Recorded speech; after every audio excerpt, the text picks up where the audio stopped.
పదల్చుకున్నాం. అదేవిధంగా మిత్రులారా, ఆనాడు రాజులకు రాజ్యాలకు వ్యతిరేకంగా కొమరం భీముడు, రామ్జీ గోండు, చాకలి ఐలమ్మ, ఆరుట్ల కమలాదేవి, ఆనాడు దొడ్డి కొమరేలు, సర్దారు సర్వాయి పాపన్న గౌడ్లు ఈ ప్రాంతంలో నిర్మాణం చేసిన పోరాటాలు మనకు స్ఫూర్తి.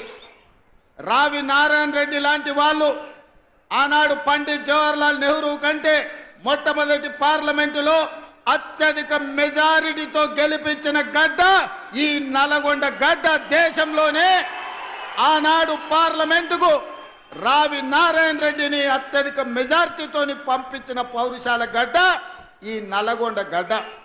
అట్లాంటి నల్గొండ గడ్డ మీద నుంచి దక్షిణ భారతదేశంలోనే ఈసారి పార్లమెంట్లో అత్యధిక మెజారిటీనిచ్చి మీ అభిమాని, మీ పార్లమెంటు సభ్యుని ఈరోజు నల్గొండ బిడ్డ పోరాటాలకు ప్రతీకగా మీరు ఫలితాలను ఇచ్చారు.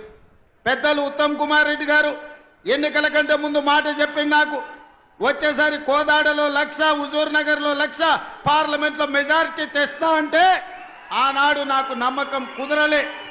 ఈనాడు మిమ్మల్ని చూసిన తర్వాత ఎందుకు 1,00,000 వచ్చిందో మీరు కంకణ బద్దులై కార్యరంగంలో దిగి కాంగ్రెస్ పార్టీకి అటు కోదాడలో 1,00,000, ఇటు హుజూర్ నగర్లో ఇంకొక 1,00,000 మెజారిటీనిచ్చి 5,60,000 మెజారిటీ ఈ నల్గొండ గడ్డ మీద నుంచి మీరు ఇచ్చిండ్రు.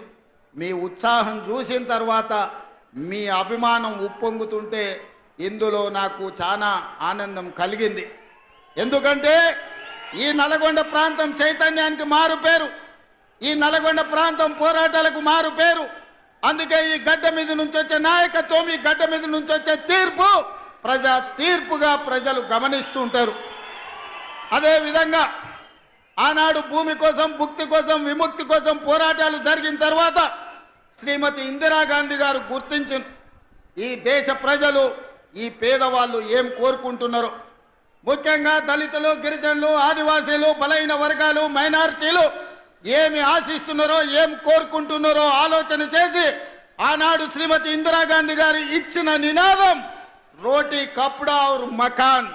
రోటీ కప్డా ఔర్ మకాన్ నేపథ్యంలో పేదవాడికి కడుపు నిండా అన్నం పెట్టాలి, ఉండడానికి ఇల్లు ఇవ్వాలి, అదే విధంగా పేదవాడిని ఆదుకోవాలనే నినాదంతో ఇందిరాగాంధీ గారు ఈ తెలంగాణ ప్రాంతంలో 25 లక్షల ఎకరాల భూములను పేదవాళ్లకు పంచిపెట్టింది.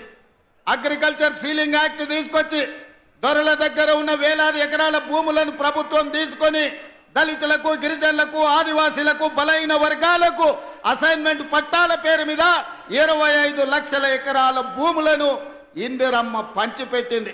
అందుకే ఇయాలటి కూడా ఇళ్లల్లో దేవుడి ఫోటో పక్కన ఇందిరమ్మ ఫోటో పెట్టుకునే సంస్కృతి మా తండాలలో, మా లంబాడ సోదరుల ఇళ్లలో మనం చూడగలం. అదేవిధంగా ఆనాడు రోటీ కప్డా ఔర్ మకాన్ తర్వాత పేదలలో చైతన్యం వచ్చింది. పేదలు పంట పండించాలి, తెల్ల బువ్వ తినాలి అని ఆలోచన చేసింది. అందుకే ఎన్నడో దసరా నాడో, దీపావళి నాడో, ఉగాది పండుగ నాడో తెల్ల బువ్వ తినుడు కాదు, పేదవాళ్లకు తెల్ల బియ్యం పెట్టాలి, తెల్లన్నం ఇవ్వాలి అని ఆనాడు 82, 83లో కాంగ్రెస్ పార్టీ ముఖ్యమంత్రి కోట్ల విజయభాస్కర్ రెడ్డి గారు మొట్టమొదట ₹90 బియ్యము ఇయ్యాలి పేదలకు. పండుగ రోజే కాదు, ప్రతిరోజు వాళ్ళ ఇళ్లలో పండుగ చేసుకోవాలి, తెల్ల బువ్వ పెట్టాలి అని మొట్టమొదట విజయభాస్కర్ రెడ్డి గారు ఆలోచన చేసి పథకాన్ని తెచ్చిండ్రు.